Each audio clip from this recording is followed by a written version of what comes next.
फातिमा और आप देख रहे हैं न्यूज़ एनएसओ इंडिया। महिलाओं को हमेशा सम्मान की नजर से देखा जाता है, लेकिन लोगों की नजर में उसकी कद्र कीमत तब बढ़ती है जब वो अपने परिवार के साथ साथ मजबूर और बेसहारा महिलाओं की मदद कर उभर कर आती है। ऐसे ही नामों में एक नाम एडवोकेट रूबीना रिजवी जी का, जिन्हें आज सैकड़ों बड़ी हस्तियों के बीच मुंबई के इस्लाम जिमखाना में एक खास प्रोग्राम आयोजित कर उनके जन्मदिन पर सम्मानित किया गया। रूबीना रिजवी ने इस मौके पर कहा, महिलाओं को आगे बढ़ने का और अपनी आवाज बुलंद करने का हक है। इस्लाम और हमारे समाज में महिलाओं को हमेशा सम्मान मिला है, जरूरत है तो सिर्फ सही मार्गदर्शन और अवसर की। आपको मैं बता दूं कि जब से औरत पैदा हुई है तब से वो ऐसी ही है। इस्लाम में औरत कभी कमजोर थी ही नहीं। माँ खतीजा से लेके माँ आयशा देख लीजिए, माँ खतीजा का जहां पैसा इस्तेमाल हुआ, आज माँ आयशा के लिए हम हद कहते हैं।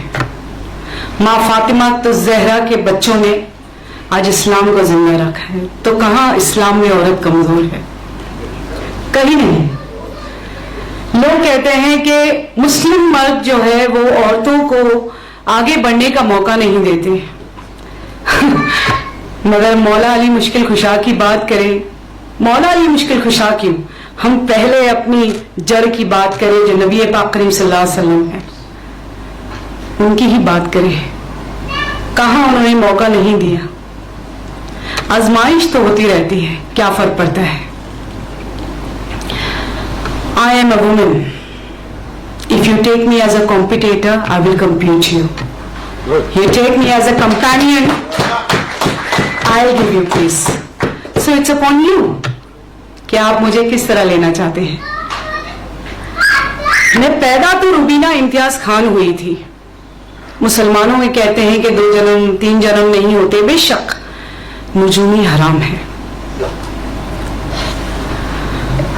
मगर इसी जन्म में मैं दोबारा पैदा हुई रूबीना अख्तर हसन रिजवी बनके। मेरे वालिद ने मुझे पैदा किया, एजुकेट किया जहां तक वो कर पाते हैं।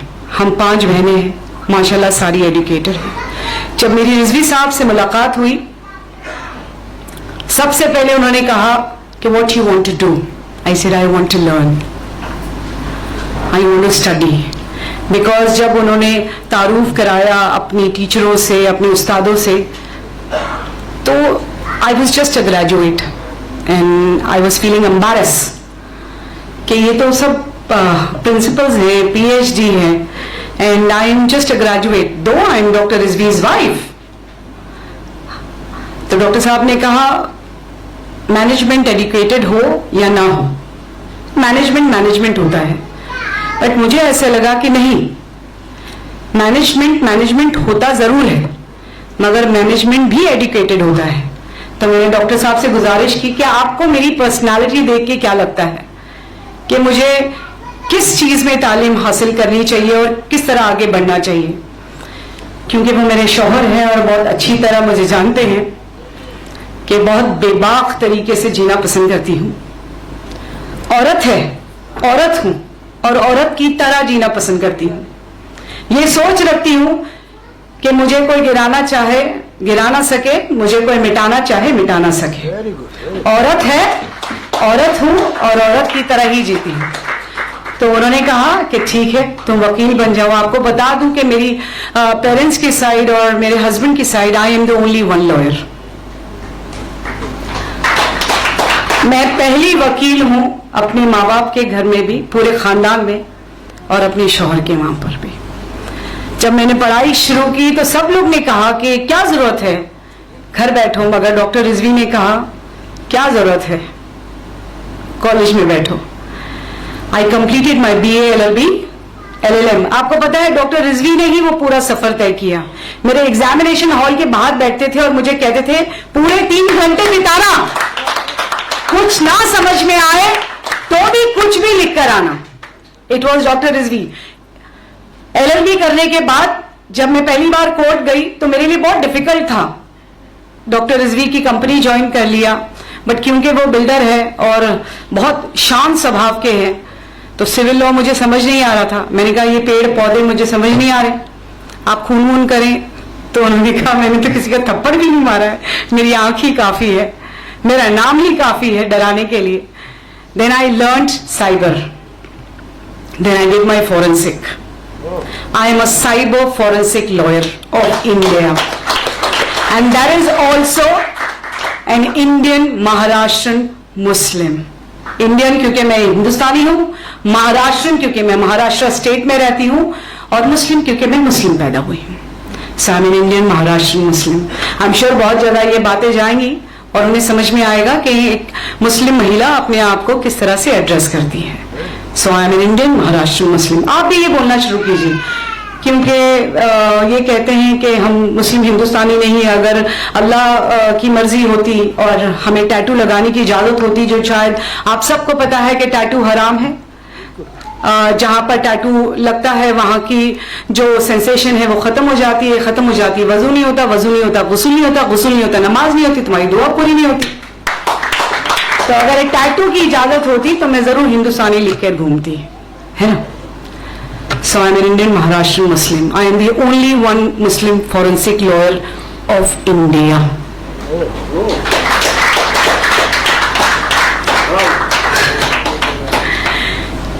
ऐसा नहीं है कि मर्द अपनी औरत को पढ़ाते नहीं. अभी ज़ेबा जी कह रही थी कि मर्द अपनी औरत को मौका नहीं देते. ये हम औरतों पे तो निर्भर करता है. हम क्यों अपनी जगह ढूंढने की कोशिश करते हैं, और जब तालीम हासिल कर लेते हैं तो मर्द के बराबर अपने आप को खड़ा करने की कोशिश करते हैं. हमें क्या जरूरत है किसी को अपने बराबर खड़ा करने की या किसी के बराबर जाके खड़ी होने की. हम अपना प्लेटफॉर्म खुद बना सकते हैं, हम अपनी जगह खुद बना सकते हैं, हम अपने लिए खुद से स्टेज सजा सकते हैं. हमें क्यों शिकायत मर्दों से होनी चाहिए, जब हमें अपने आप को बनाने की कुव्वत अल्लाह ताला ने पैदा होते ही टाइम पे कर दी, और ये बता दिया कि अगर बीबी हाजरा की सुन्नत अदा ना हो तो मर्दों का हर्ज नहीं होता. फिर भी हम मर्दों से शिकायत करते हैं. देखिए जरूरत क्या है हमें उनसे अपने आप को कंपेयर करने की. हम काबिल हो गए. एक बार जैसे मेरा बायोडाटा पढ़ा जाता है कि I am a chairperson of women council. मुझे उसी फंक्शन में बुलाया गया और बिल्कुल पीछे बिठाया गया. मुझे नजरअंदाज किया गया बिकॉज बहुत सारे, कोई मुस्लिम महिला नहीं थी स्टेज पे, पॉलिटिशियंस लोग थे, वो भी मुस्लिम्स नहीं थे, तो मुझे पीछे बिठाया गया. और बहुत गुस्से से मैंने डॉक्टर साहब को कॉल किया एंड कहा कि डॉक्टर साहब मैं चेयरमैन हूं और मुझे स्टेज पे नहीं बिठाया जा रहा है. तो डॉक्टर साहब ने मुझे कहा क्योंकि वो मेरे शौहर है और मेरे मेंटोर भी, आपने जो इतनी तारीफ की आपको मैं बता दूं कि मैं वो हूं और वो मैं हूं. I am doctor Rizvi and doctor Rizvi is me, है ना. सो बहुत नसीब वाली हूं कि मुझे ऐसी शायद मेरे माँ बाप ने बहुत अच्छा काम किया हो, या उनकी इबादत का नतीजा है कि I am today Mrs Rubina Akhtar Hasan Rizvi. बताती हूँ. अच्छा है ना, ये होना चाहिए. इतनी सारी स्पीच के बाद मेरी गर्म स्पीच तो होनी चाहिए. अगर देखिए there is a very thin line between a speaker and an orator. Speaker जो है वो पेज देखकर पढ़ता है, जो आपने लिखा वो पढ़ देता है, बट हम ओरेटर्स हैं, हम महफिल देख के बात करते हैं. बहुत हो रहे थे लोग मेरी तारीफ सुन सुनकर, भूख भी लगी होगी डेफिनेटली, तो मैंने कहा थोड़ा दिमाग ताज़ा कर दूं फिर पेट ताज़ा हो जाएगा.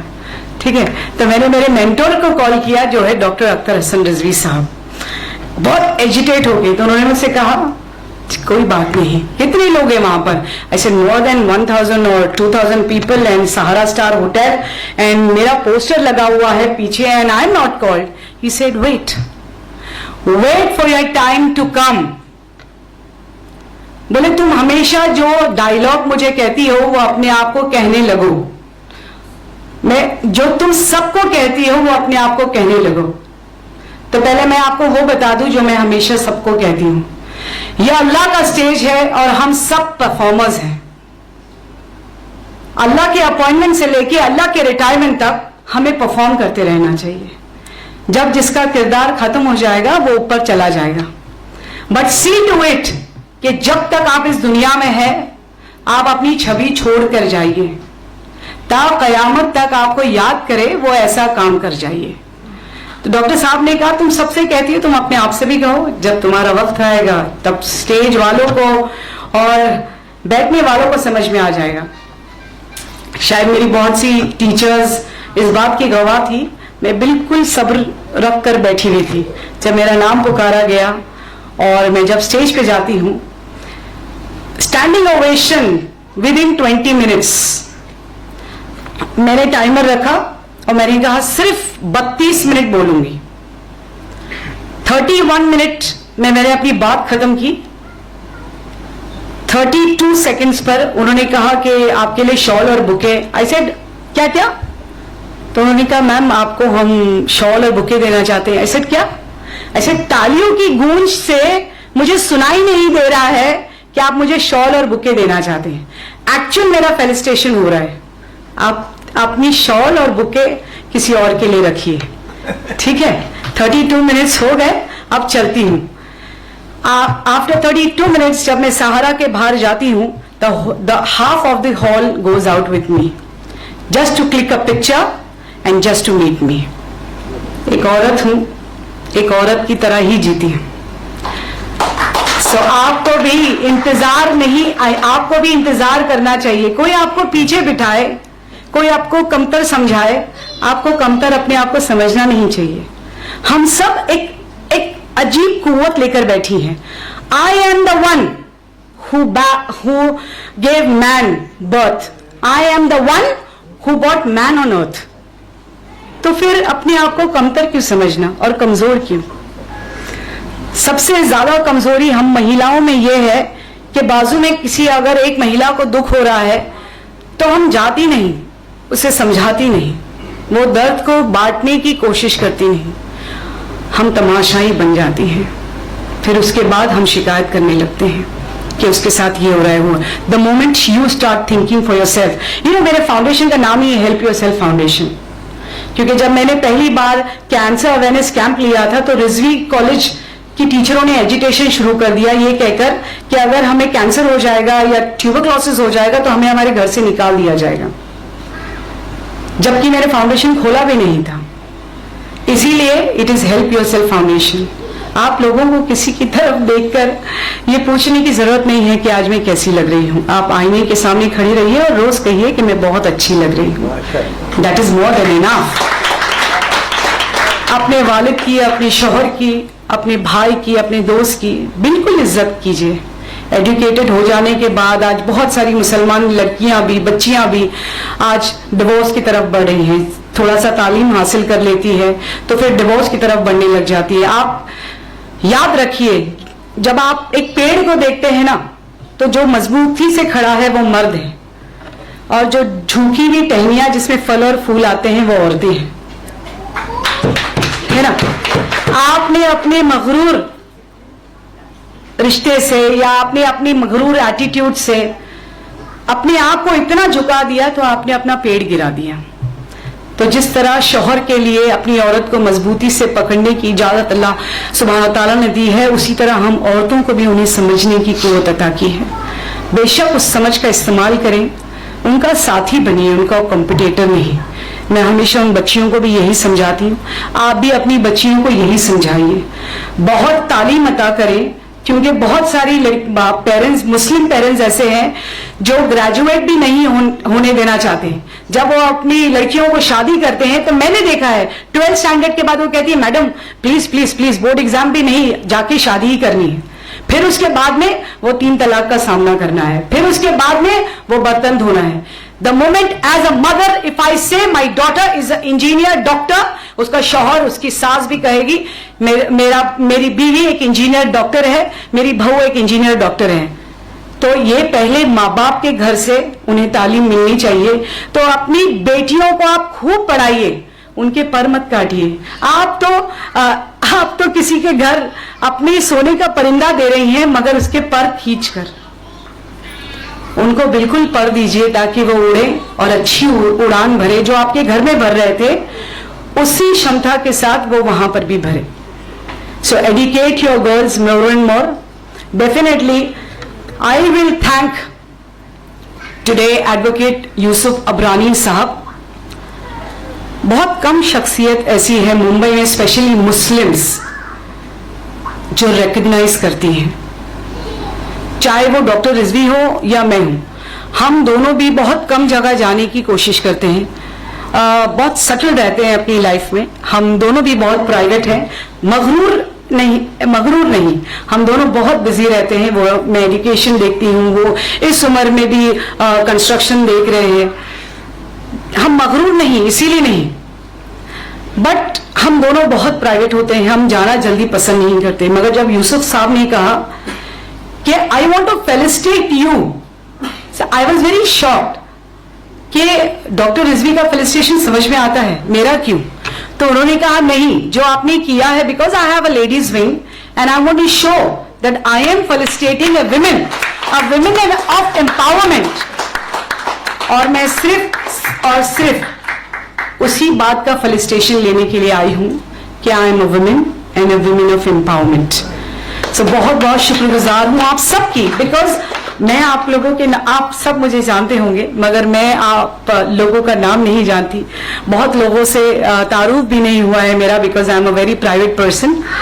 सो बहुत बहुत शुक्रिया वक्त निकालने के लिए। देखिए, मुझे बात खत्म करने से पहले आपको ये बता दूं कि मैं ये घड़ी तो पहनती हूँ, साथ में एक इनविजिबल वॉच भी पहनती हूँ। प्लीज आप पहना करें। मेरी दादी कहा करती थी कि एक ऐसी घड़ी हाथ में पहनो जो तुम्हें वक्त का अंदाजा सिखाए और वक्त की अहमियत बताए। जब मेरा अच्छा वक्त आता है तो मैं अपनी हाथ की तरफ देखती हूं तो वो इनविजिबल घड़ी कहती है ये वक्त भी कट जाएगा। जब मेरा बुरा वक्त आता है तब मैं उस घड़ी को देखती हूं तो वो घड़ी कहती है ये वक्त भी कट जाएगा। तो ये वक्त जो आप लोगों ने मुझे दिया उसकी मैं शुक्रगुजार हूं, क्योंकि वक्त सबसे बड़ी चीज है इस दुनिया में, बिकॉज हमारा वक्त कब खत्म हो जाएगा ये हमें पता नहीं। तो बहुत बहुत जज़ाकल्लाह मुझे यहाँ बुलाने का और मेरा और हौसला बढ़ाने का। यूसुफ भाई, congratulations for you joining the Samajwadi Party, because I think so that's a Muslim political party, and I'm sure that you are on this platform, you are going to gather more and more Muslims, and gather more and more Muslims, whether they are women, whether they are youth, or whether they are men. More and more Muslims on platform where we can raise a voice on our issues. हमारे बारे में तो कोई बात ही नहीं करता, ना करें, हम ऐसे ही बहुत सक्षम हैं, क्योंकि हम नबी की उम्मत है तो हम ऐसे ही बहुत सक्षम है ना। हम उम्मत रसूल है तो हमें कोई डरने की या फिक्र करने की जरूरत नहीं। नबी पाक करीम सल्लल्लाहु अलैहि वसल्लम के नाम को बुरा बोलकर भी बहुत लोग अपनी दुकान चला रहे हैं, तो चलाते रहने दीजिए, उन्हें एंजॉय करते रहने दीजिए, है ना। जज़ाकल्लाह बहुत बहुत। अस्सलाम वालेकुम।